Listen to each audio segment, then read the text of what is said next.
go and you can explore it. Studying English, this is a great program. You are very fortunate to have such a wonderful program here that helps you expand your world. And now with that, I will stop and I will do as I promised, and we'll switch to the open questions. What do you want to know? Nothing? Anything? Here's your chance. Says your teacher. Nothing? Tomek. Yes, please.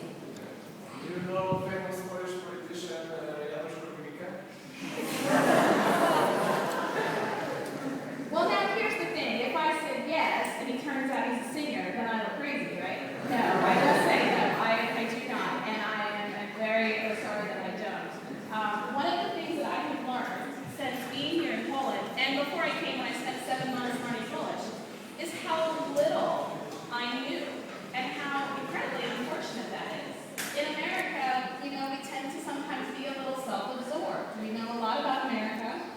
We know a lot about countries that are close to America, like England. We were colonized by the British, that sort of thing. But we don't explore. And one of the things that I have told everybody, in fact, we had some guests from the U.S. who left this morning, but I told them to go home and tell everybody in Ohio that they need to come to southern Poland because it is an absolute jewel, and we need to know more. Your country is such a friend of our country, and we have Polonia is a huge part of America, right? And so we have a responsibility to get to know you all better. Though I think southern Poland needs a marketing campaign. I think more Americans need to know. No, I don't. Nice question, though. Well done. All right, who else? Yes, ma'am. Do you know any Polish artists? Come on, I'm sorry. Do you know any Polish artists? Any Polish artists? Yes, actually, I was very privileged to meet Wizyta recently. He has an exhibition, I don't know if it's still open, maybe it's a permanent exhibition at the museum, and I was very, very privileged to meet him. I'm a big fan of the art that I've seen, though, in the museum and around. I will say, I am terrible, even with famous artists from around the world, being able to match up who painted what, but just gorgeous. And the use of color I have seen here, particularly from the early 1900s, just amazing. And it just grabs me so much. What else? Yes, sir. This is a question from my follower. Okay. Uh-oh. Yes, when I talked to him about trying to meet someone from the embassy, he told me he wants to one question because he's a big fan of Star Trek. Mm-hmm. In one of the episodes, Captain Kirk says, "We no longer use torture, that is novel." And I know this is a little bit politically incorrect, but do you tell me why does the Secret Service use waterboarding, positive rendering, historic deprivation? That's my question. Absolutely.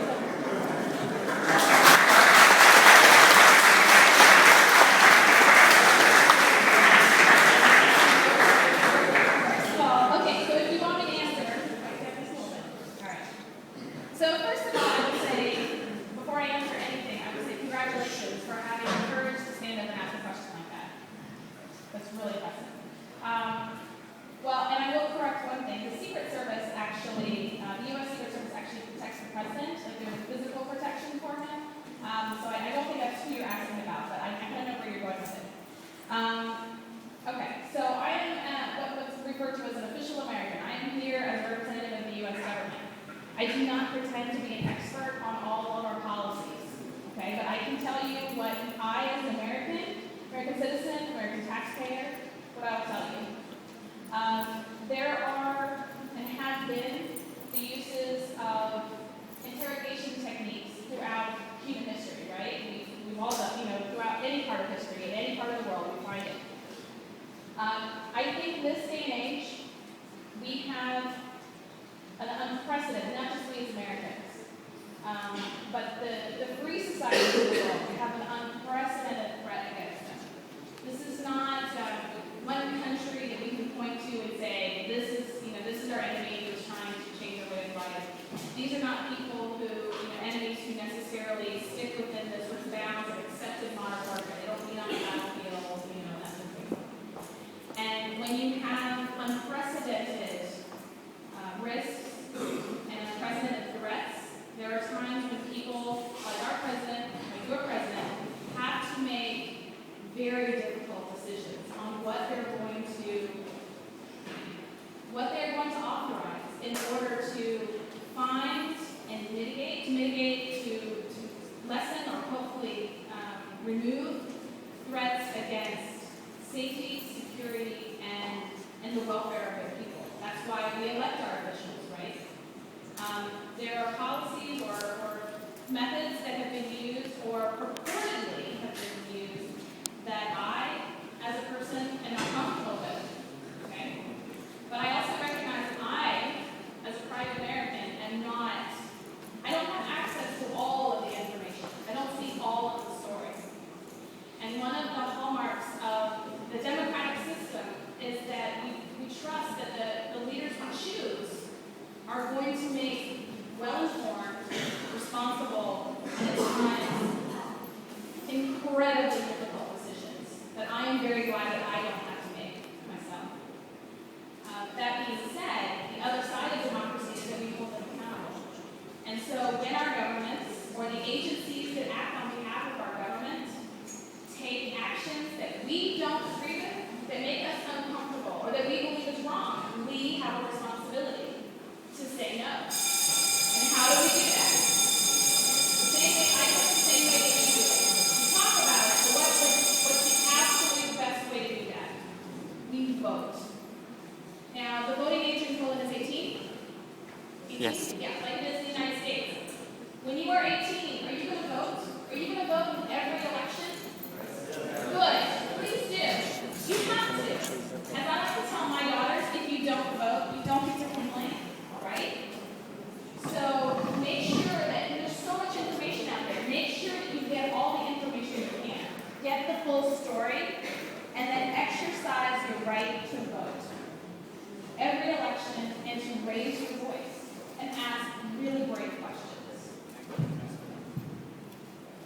Any other questions? Who wants to follow that one up? Yes, sir. What is the most beautiful place? Oh, well, I'm a little biased, I will admit. The most beautiful place in the United States.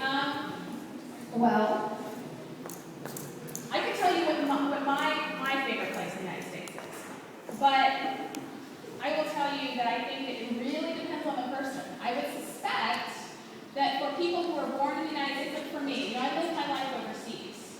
So my favorite place is my parents' backyard. To me, it's the most beautiful because it's home. And even though I love my life and I love my job and I love opportunities like this, when I go home and it's familiar, I love it. There are some amazing sites. Glacier National Park in Alaska. It's just absolutely unbelievable. Miami Beach, hot and sunny. But I would say that for foreigners, probably their favorite place in America is the place they first set foot on it. Because they wanted to see it. I know that was what it was for me the first time I went overseas and visited other countries that I had been thinking about for years. So I would, again, explore you to go out and find it. But there are some pretty fabulous places. What's the most beautiful place in Poland? Fair enough. Other questions? No? Mogą być po polsku pytania? What do you think about Krakow? What do I think about Krakow? Well, Connie Ella will attest to this. I've been complaining since the day I got here. They won't let me stay longer. No, I absolutely love it. And when I say that, I mean that in all sincerity. I have lived and worked in places that I was comfortable, but I couldn't honestly say that I really wanted to stay. I think that Krakow is beautiful. I think it is incredibly welcoming. And it's an absolute jewel. And I'm really sorry that more Americans don't know about it. I will say that, I'm an American. It's pretty cool waking up in the town castle every day. I think that's pretty amazing. I know there are a lot of castles in Europe, but there's one on my way to work every day. I think that's pretty great. And so I would say it's pretty fantastic. This was my #1 choice of place to go live and work. So absolutely. they make me leave next summer, but I get to come back. I will definitely come back on holiday, but I hope I can come back and stay for a while. So, any other questions? Yes, ma'am.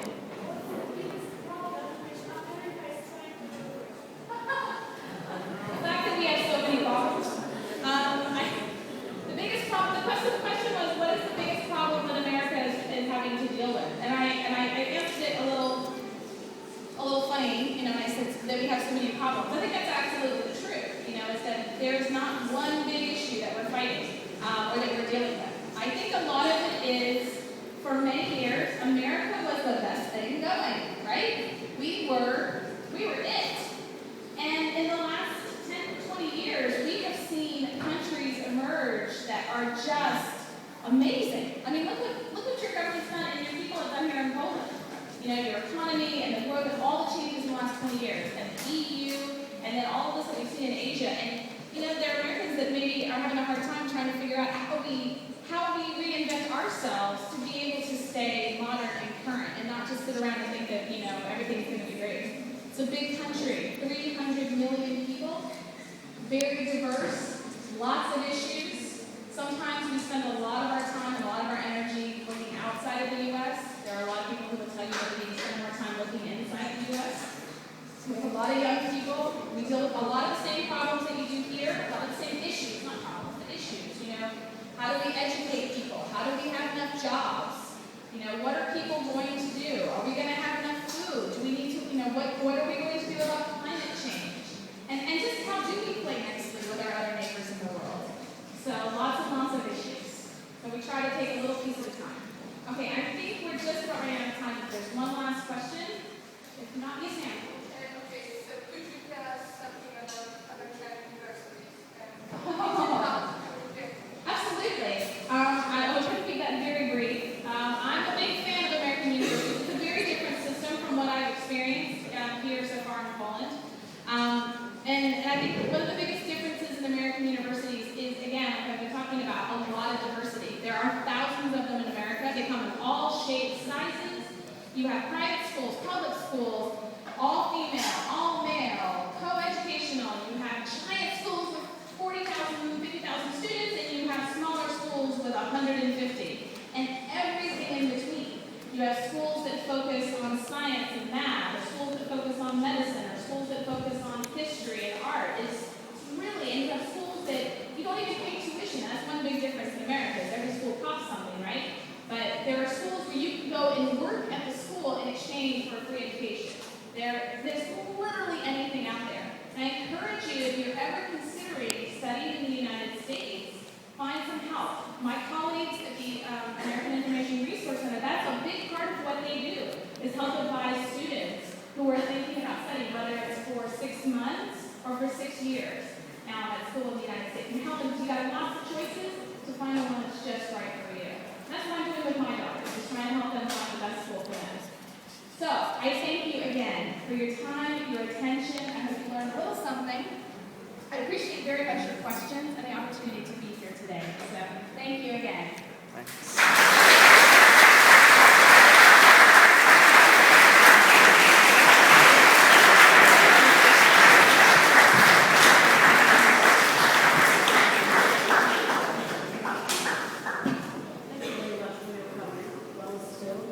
We are truly honored for having the privilege to meet you all, and it has been a great pleasure to Queen to come a great welcome from the history of the United States of America.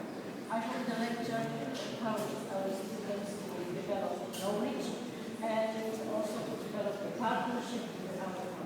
Thank you very much.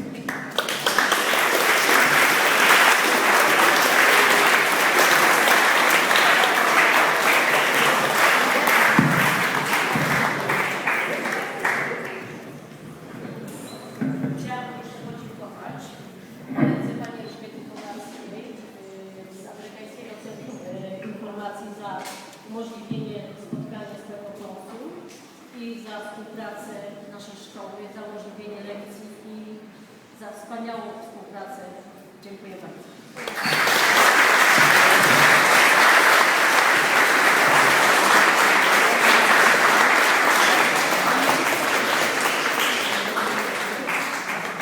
skoro już wszyscy sobie Państwu dziękują, to ja podziękuję Pani Halinie Gradowskiej za przygotowanie tego spotkania, że mieliśmy tą przyjemność spotkać się z Panią.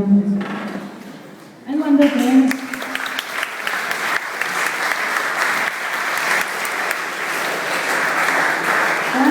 thank you very much for coming. You are very calm and charming and friendly person, and I think I will remember this appointment, meeting with you and our students. I think they will remember too. And I hope we will see again one day if you will find time. It's my pleasure, our friend. Thank you very much once again.